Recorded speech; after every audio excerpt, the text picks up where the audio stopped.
Olá, meu amigo, tudo bem? Um feliz sábado ou um feliz dia, porque eu não sei o momento que Deus, em sua grande benevolência por cada um de nós, te levou até esse link. O importante é que o Espírito Santo te trouxe até aqui e nós vamos juntos estudar um pouquinho sobre o chamado de Deus para a missão. Nós temos, cada um de nós, um chamado e uma missão a desempenhar nesse mundo. Quantos filhos são o que são porque os pais desempenharam a missão? Quantas pessoas chegaram onde chegaram porque alguém, de forma altruísta, foi lá e correspondeu com uma missão? E hoje nós vamos entender, no que diz respeito à salvação de cada filho de Adão, como nós também cumprimos a missão.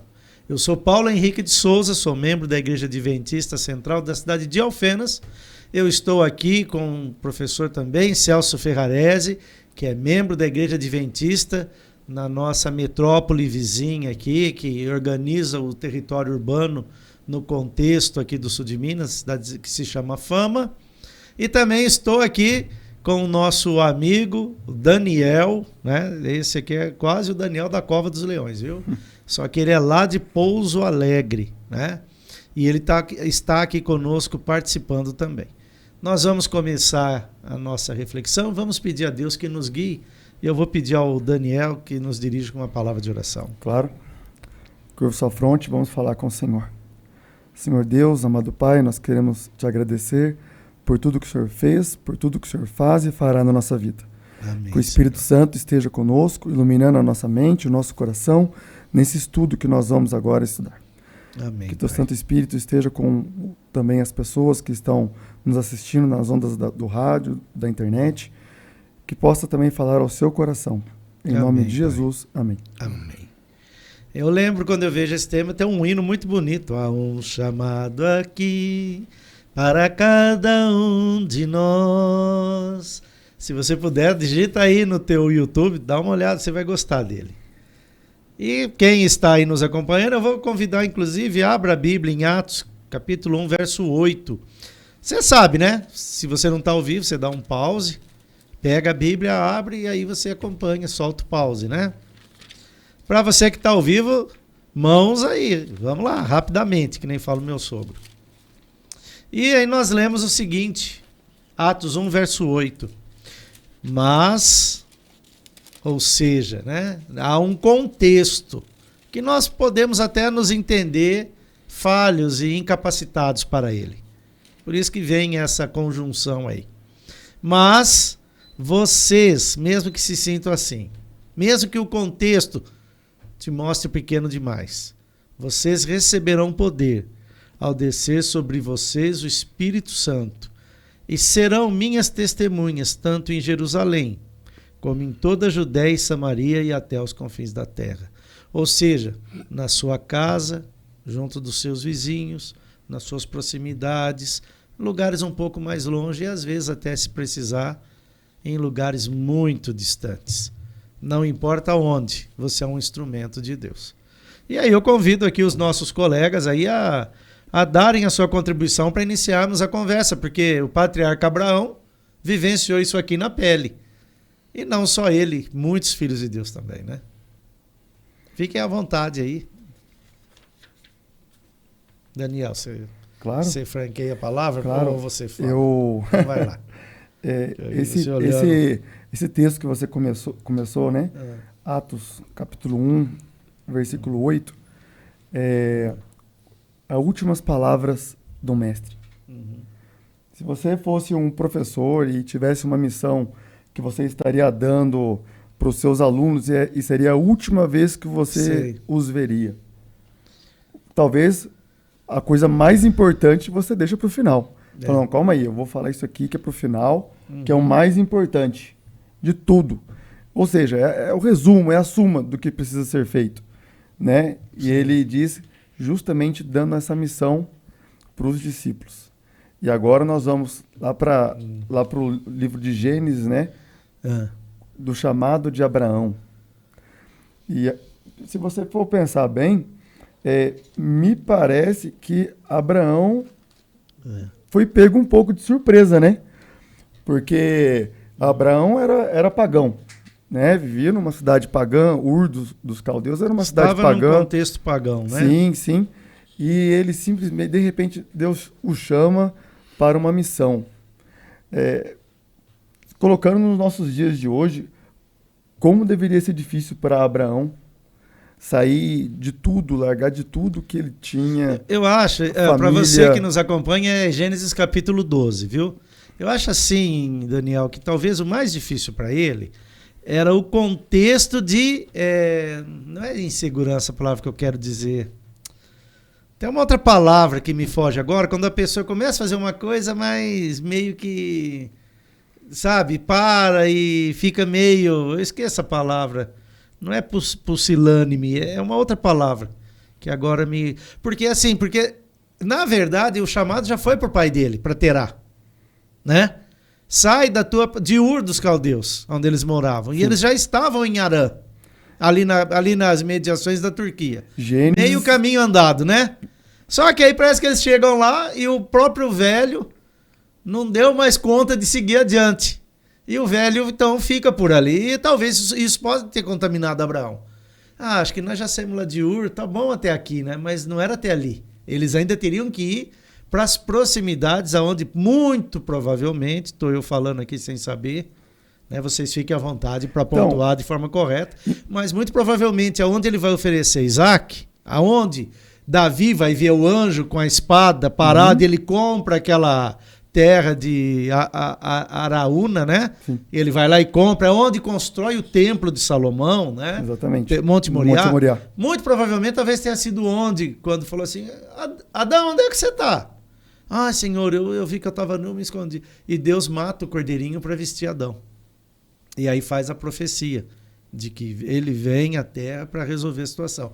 Então, era para lá que era para ir, não era para ficar em Arã, Padã-Arã, né? Sim. E nessa situação vacilante, era isso que eu queria dizer.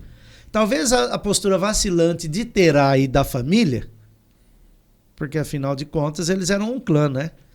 Possa ter contaminado Abraão. E aí fica então mais difícil. Porque uma coisa é quando você começa um processo e segue. Outra é quando você começa o processo e para. Era melhor que não tivesse começado. O que eu fiquei curioso aqui, até gostaria do comentário de vocês, é que no versículo 1, no capítulo 12, tem o chamado de Abraão para sair da sua parentela e para onde que ele iria. E aí fala da casa do teu pai, porque Deus percebeu o quê? Olha, o seu pai não vai.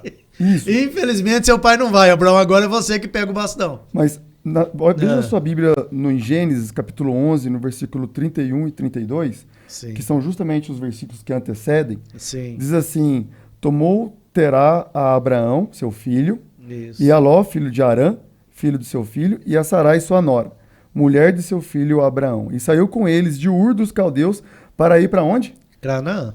Ou seja, olha para ver, eles já estavam com a intenção... Só que aí que termina o verso. para Canaã. Aí termina o verso. Foram até Arã, onde ficaram. Ou seja, esse que é o problema. Estacionaram. Qual que é das tribos que fala que é um jumento? Issacar, é Issacar que fala das tribos, que é um jumento, que depois que ele sentou, mesmo com a carga na costa, ele se deu por satisfeito e ele ficou. E o versículo 32, logo depois, Terá, né, morre.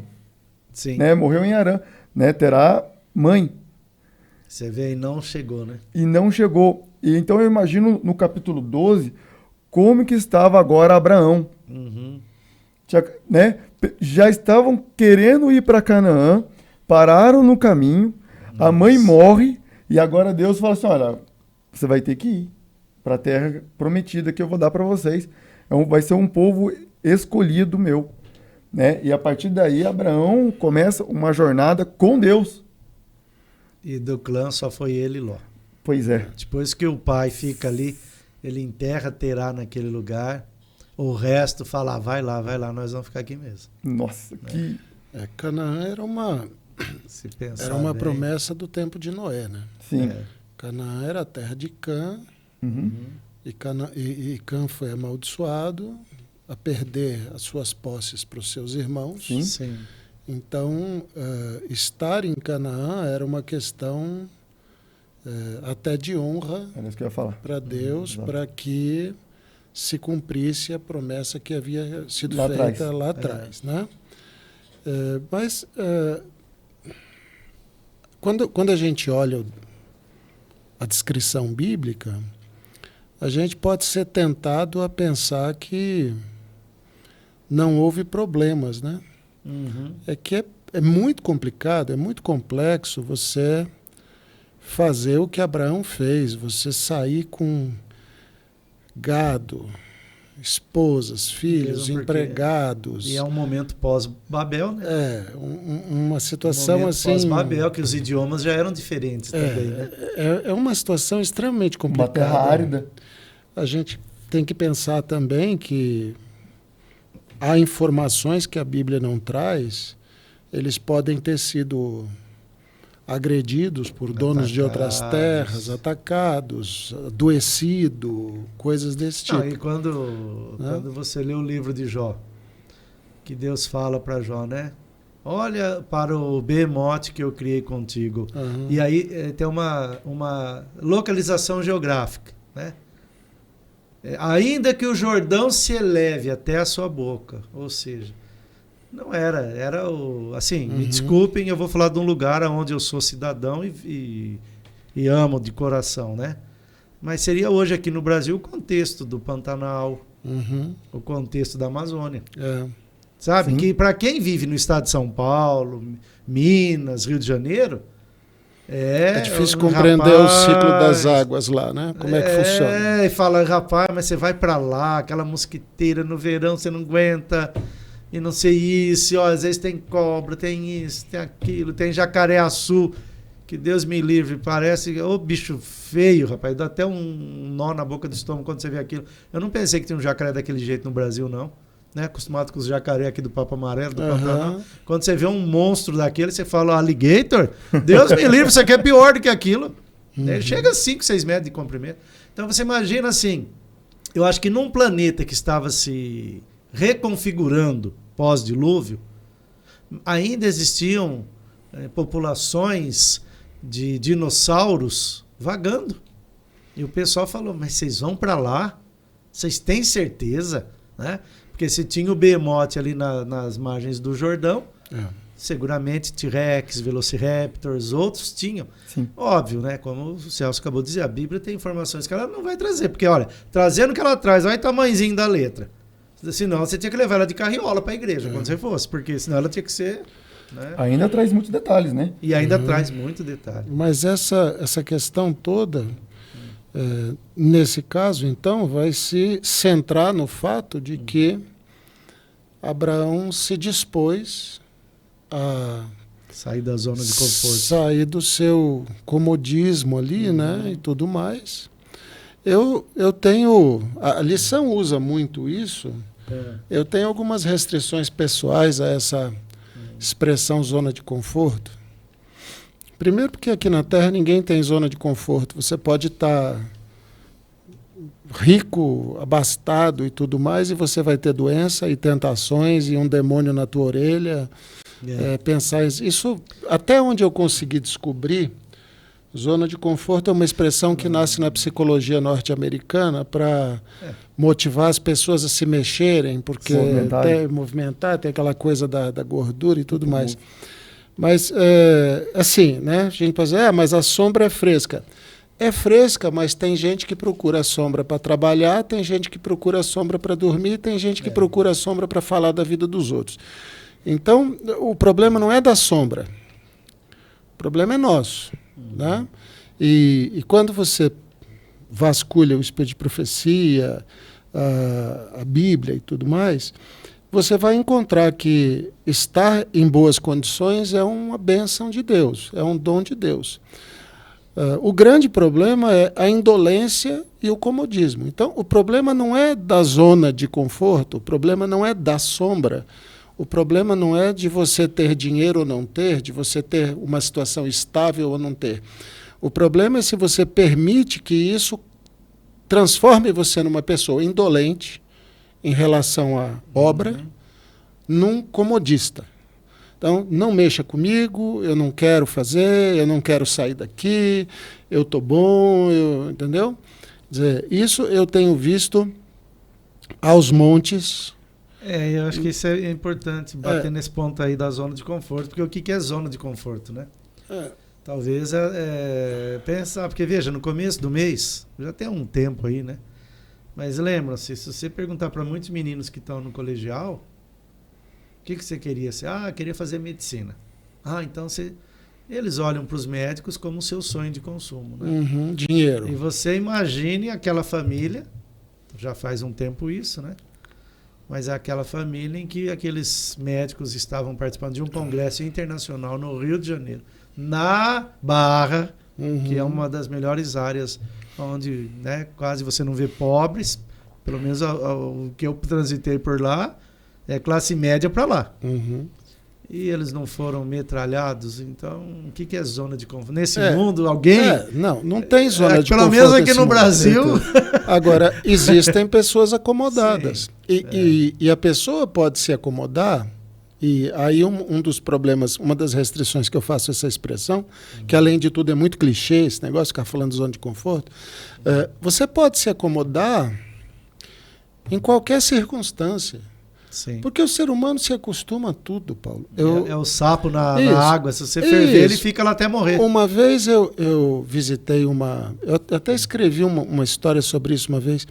Eu visitei uma fazenda, um amigo meu tinha conseguido um dinheiro muito grande com o pessoal do fomento agrícola, Embrapa, Emater, essas coisas.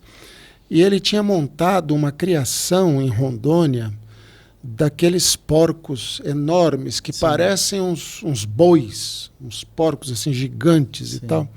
E ele queria, porque queria que eu fosse ver aquilo. Gostava muito de mim, eu gostava muito dele. Falei, tá bom, eu vou ver sua fazenda, o seu empreendimento, o seu negócio.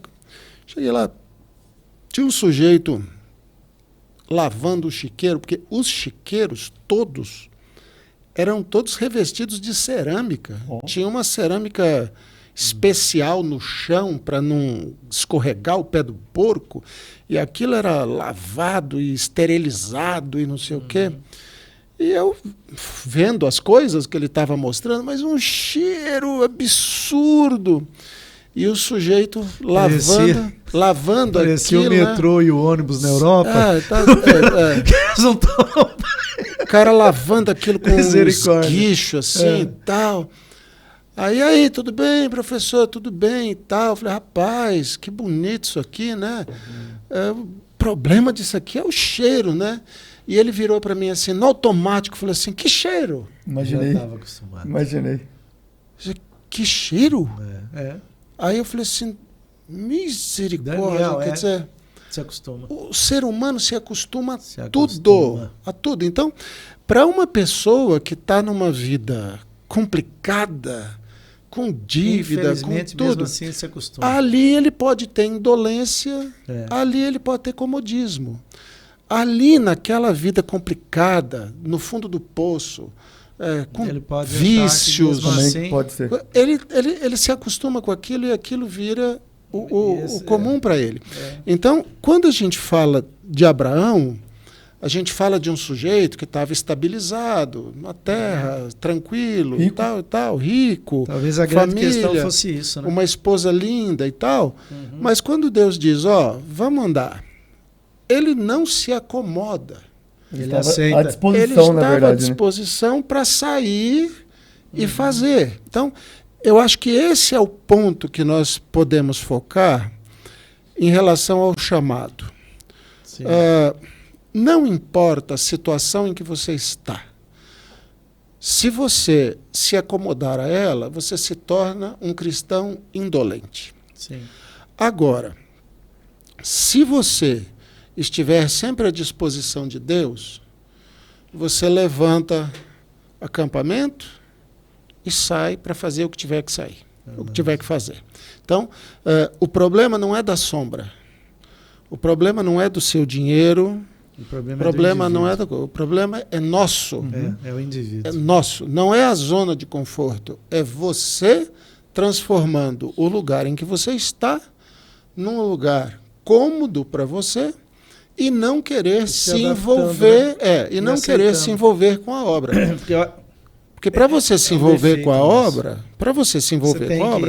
você tem que abrir mão de alguma coisa. Você tem que se movimentar. Nós estamos aqui sábado à tarde, gravando. Lá fora está uma chuvinha. Eu garanto que a sua cama era mais gostosa do que estar aqui. Mas você se levanta, você vem, você diz assim, olha, eu tenho uma obra, eu tenho que gravar, né? Não importa, eu não vou ganhar nada, porque ninguém aqui é pago para fazer isso.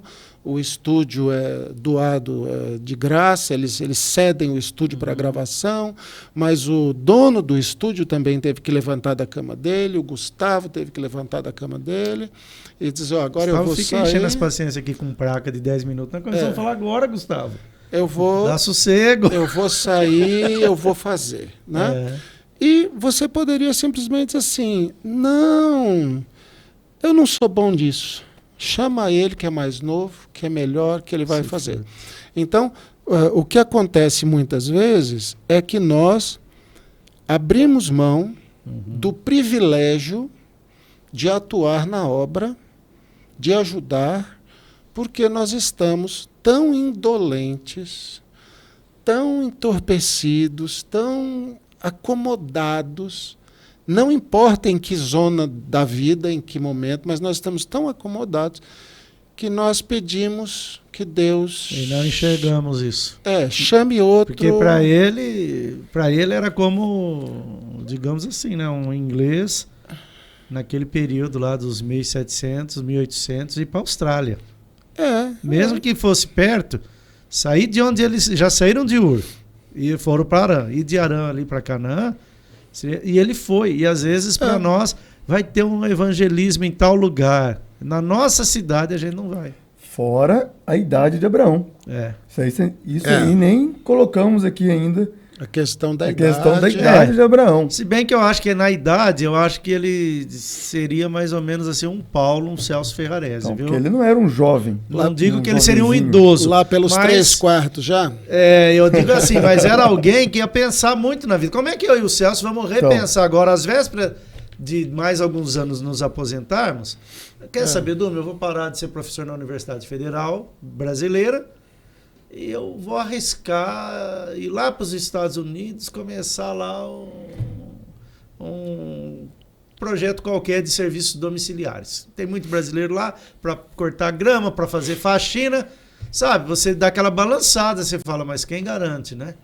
E o Abraão fez isso naquele momento. Vamos dar um exemplo um pouco mais simples. Nós estamos, minha família está em Fama esse ano, ajudando a igreja lá. Eu tive que responder a várias pessoas que me perguntaram por que, afinal de contas, eu tinha saído da igreja estruturada aqui em Alfenas e todo sábado pegar o carro, pegar a estrada e ir para a Fama para ajudar lá. Você, por quê? Porque eles estão precisando. Sim. Mas não tem ninguém lá para fazer o serviço? Pode até ter, mas agora tem quem está lá e eu para ajudar, e a minha esposa para ajudar. Então, às vezes, nós não temos disposição nem de abrir um novo campo missionário, nem de ir na cidade vizinha para ajudar alguém, entendeu? Nós sabemos que Alfenas precisa de mais igrejas. 4 igrejas não são suficientes para a cidade, está pouco. Tem igreja que está muito cheia. Mas você conversa com os irmãos, eles dizem assim, não, mas se construir outra igreja eu não vou não. Porque eu cresci nessa aqui, eu estou acostumado com essa aqui, os meus amigos estão nessa aqui. Pois mas você não vai perder os seus amigos, você vai fazer novos amigos. E se precisa de você lá no outro bairro, por que você não vai para outro bairro?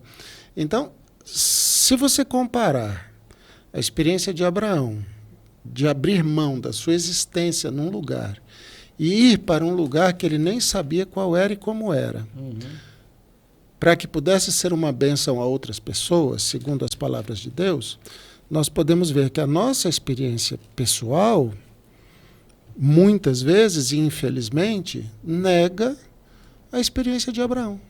Porque nós não temos disposição...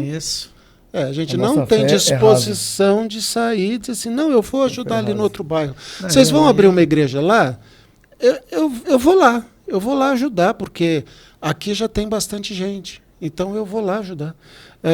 A igreja tal está precisando de alguém? A igreja tal está com problema para compor o quadro de oficiais? Não, eu vou lá para ajudar. Eu vou lá porque a obra é uma só, as igrejas são todas de Deus. Então, isto é difícil. Hoje em dia é difícil você encontrar... Isso não ocorre, bênçãos não são produzidas. Exato. Porque aqui para Abraão é dito, né? Sai da terra da tua parentela, vai para onde que eu te mostrarei. De ti farei uma grande nação, te abençoarei, te engrandecerei o nome. Se tu uma bênção. Mas o mais bonito é o final do verso 3. Em ti serão benditas todas as famílias da terra. Muita bênção não é derramada. Exato. Muita promessa não é estabelecida porque faltou a componente humana. A disposição. Sabe, Deus tinha uma bênção para derramar, mas a gente não está lá para poder Deus agir. Mas engraçado que a bênção não era só para a família de Abraão, mas era para toda a terra. Para o mundo inteiro. Porque nós podemos ver pela história de Abraão que sempre, por exemplo, lá no Egito, né? Por mais que Abraão deu um falso testemunho ali, mas o Deus ali foi exaltado depois, no final das contas. Não, né? Porque o próprio faraó reconheceu o poder de Deus. Ajuda a gente até em questões criacionistas. Sim. Porque como eles eram um grupo típico, e nesse momento da história cada grupo tinha o seu perfil, os historiadores não conseguem explicar uma caravana semita no Egito, naquele momento, mais ou menos ali, meados de 1800 antes de Cristo, sabe? Eles não conseguem 2000 antes de Cristo. E aí o único lugar que registra algo que possa trazer luz é a Bíblia, quando diz da visita de Abraão ao Egito, onde ele ficou com medo e falou inclusive que a Sara era a irmã dele. Sim. Porque não tem como, os historiadores dizem, mas esse afresco aqui que conta uma visita de um grupo semita, como isso aqui? Sabe? Então até nisso ajuda. A mesma coisa vai acontecer com os outros personagens que a lição trata, né? Você pega Paulo.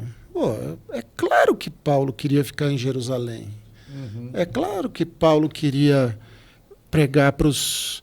Ele estava entre família, né? Ele queria pregar para as pessoas da ordem dela. Filho, rapaz. Gustavo está só trabalhando.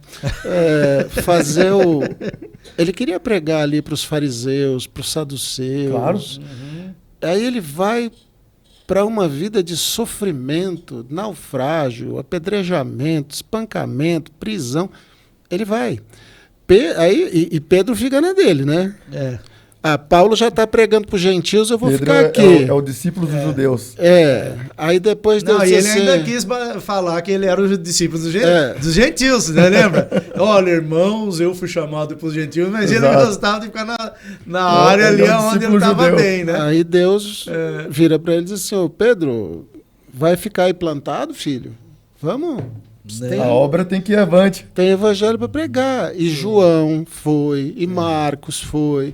Quer dizer, é evidente que todos esses discípulos tinham uma vida mais agradável e mais cômoda nos seus lugares de origem. Mas eles abriram mão disso para que o evangelho pudesse progredir. Fora a influência de Paulo, né, que poderia ter com os judeus. Exato. Paulo era extremamente respeitado. Mas o problema é esse caso do sapo na panela. Eu estava brincando, né? Se algum colega que nos assiste é europeu, não estou dizendo que vocês são sujos, me perdoe. Mas assim, Daniel, você tem que ver, eles se acostumam. Aí eu entendi aquela frase, hoje não é sábado não, por que você vai tomar banho? Eu tava em Roma, um calor, mais ou menos como essas ondas de calor agora, sabe? Aí, essa geração mais nova, até uns 25, 20 anos de idade, eles já aprenderam aqui com os americanos, todos nós, argentinos, brasileiros, estadunidenses, canadenses, né, a tomar banho. Mas os assim, de 30 para lá, você entra no metrô... Tá complicado. O professor, ele tá bem. E ele vai segurar na alça. Daniel do céu, você sai de perto, cara. Você fala, não é possível que essa pessoa não tá sentindo o cheiro dela. Você vai no metrô... Acostumou. Não, pra ele tá... E aí eu lembro, era uma sexta-feira, o menino chegou, né? E as colegas que trabalhavam naquela loja do shopping que a gente estava, ali perto do término, né? Da estação ali que conjuga trem, metrô, tudo, né? Em Roma, as meninas brincaram com ele. Ô, bonito, hoje não é sábado não, por que você já tomou banho? E ele contou para elas por que ele tinha tomado banho. Ele falou, não, porque hoje eu fui na academia e eu transpirei muito. E hoje à noite eu tenho um encontro marcado com o bofe, né? Era um casal ali de homossexuais, né? E então ele falando para elas, né? Queridas, eu tomei banho, porque eu vou encontrar com ele perfumado. É um dia aí diferente. Aí eu vi, falei, não, essa geração mais nova ainda está entendendo isso. Mas os outros, eles estão o quê, Daniel? Acostumados.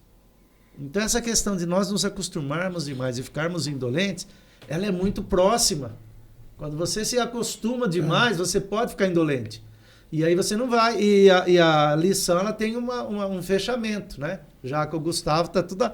Gustavo, Pô, mas Gustavo? a gente nem comentou direito. Ele já fica aqui com a plaquinha, né?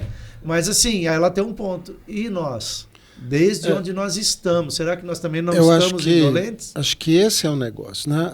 A lição de quinta-feira, ela vai ressaltar que você deve fazer um teste de indolência e comodismo na sua própria igreja. Sim. E assim... eu sei que o que eu vou falar pode ser radical, mas é o espírito da lição que está sendo colocado. Eu preciso trabalhar pela obra de Deus. Eu preciso ajudar na igreja. Aí eu chego na igreja, olha, eu gostaria de ajudar nisso. Irmão, não dá. Todos os cargos estão ocupados, está tudo funcionando. Aí você vai e senta no banco e esquenta banco mais um ano. Por que você não muda de igreja? Porque está cheio de igreja precisando de gente para trabalhar. Né? E esse esquema de meia dúzia leva a igreja nas costas e 200 esquentam banco, esse esquema não é bíblico. Não é de Deus. Não é de Deus. Deus não quer esse tipo de coisa. Então, existe um monte de gente que está dentro da igreja à toa. À toa. Pessoas apáticas. Sentam, assistem e saem, e às vezes para falar mal do que assistiram. Então, por que essas pessoas não se envolvem? Né? Por que eu não vou buscar uma igreja adventista da minha fé em que eu possa efetivamente trabalhar, colaborar, né? E assim, irmão, diretor do trabalho missionário, está precisando do quê? Distribuição de folheto? Eu distribuo. Está precisando do quê? Dupla missionária? Eu faço. Estudo bíblico? Não sei, mas eu aprendo, eu arrumo alguém, eu arrumo um parceiro, eu dou um jeito. Irmão, eu quero trabalhar, eu não quero ficar à toa.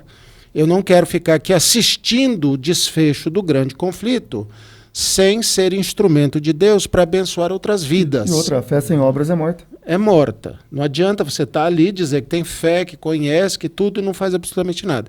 Então, me parece que esse teste sobre o comodismo, sobre a indolência, ele pode ser feito dentro da própria igreja que nós frequentamos. O que é que você está fazendo para que a missão avance? Ou você está acomodado, indolente e não tem disposição para mexer um palito para ser uma bênção na vida de outras pessoas, né? Então, se houvesse mais esta preocupação na igreja, nós não teríamos tantos problemas dentro das igrejas. E nem tantas áreas com baixa presença da igreja. O que é que diz a frase que os pastores repetem e repetem e repetem? Quem não trabalha, dá trabalho. Sim. Quem trabalha... De uma forma vai de outra. Quem não trabalha, dá trabalho. Quem trabalha por Deus é abençoado, se torna bênção para outros e não dá trabalho dentro da igreja. Simples assim. Só complementando, né, as palavras do nosso cara aqui sobre indolência, tem um texto de Ellen White que diz assim, está no livro Parábolas de Jesus. Ele diz assim: jamais poderemos ser salvos na indolência e inatividade. Não há pessoa verdadeiramente convertida que viva inútil ociosamente a sua vida. Não nos é possível deslizarmos para dentro do céu. Nenhum preguiçoso pode entrar lá. Se não nos esforçarmos para conseguir entrada no reino de Deus, se não procurarmos sinceramente aprender o que constitui suas leis e a sua missão e assim dela participar, quem recusa cooperar com Deus na terra não cooperaria com ele no céu. Não seria seguro levá-los para lá. Tá aí. Amigos, está muito gostoso, mas nós temos que encerrar. Então, se tiverem mais uma última colocação, que talvez tenha passado, fique à vontade. Eu acho que esse texto que foi lido é magistral em relação ao que nós conversamos aqui, né? Sim. Ou você toma parte da missão, ou você está paralelo à missão, você está avesso à missão. E nesse caso, você está na pior situação possível, porque você está enganando a si mesmo. Você está achando que só porque você vai na igreja e assiste sermão, você está salvo por presença ou tempo de serviço. Fazendo uma grande coisa na sua existência espiritual. Infelizmente não está, né? É importante tomar parte da missão para aprender de Cristo como missionário na prática. Sim. Né?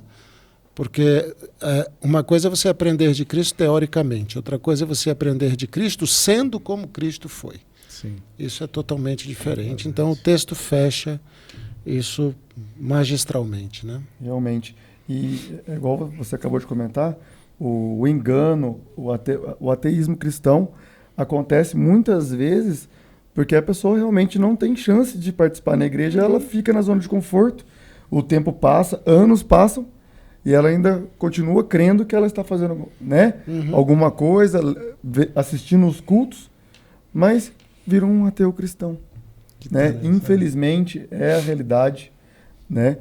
E pior, arregimentando pessoas para a ordem do inimigo. Né? Infelizmente. Porque o muro é dele, né? O muro é dele, exatamente. Amigos, muito obrigado. A você que nos acompanhou, muito obrigado. Se gostou, compartilhe o link, né? Divulgue. Seja também uma bênção, como foi dito, Abraão. Para encerrarmos, eu vou pedir para o Celso nos dirigir com uma palavra de oração. Vamos orar. Senhor nosso Deus, nos entregamos nas Tuas mãos para ser transformados em instrumentos de bênçãos para a salvação para todos os povos. Amém, Senhor. Que o Teu Espírito Santo nos dê disposição e um coração aberto para cumprir aquilo que é necessário, Amém, sem nenhum comodismo e sem nenhuma indolência. Que cada pessoa que assistiu conosco esta mensagem possa também compreender a importância de que sua vida esteja à disposição de Deus para ser uma bênção para outras pessoas. Amém. Nós te pedimos tudo isso, já agradecendo no nome do Senhor Jesus. Amém. Amém. Amém. Um forte abraço, meu amigo. Dia 28 nós estaremos de volta. Esperamos que você esteja aí conosco, ou então naquele momento em que te foi possível. Até a próxima, se o Senhor assim o permitir.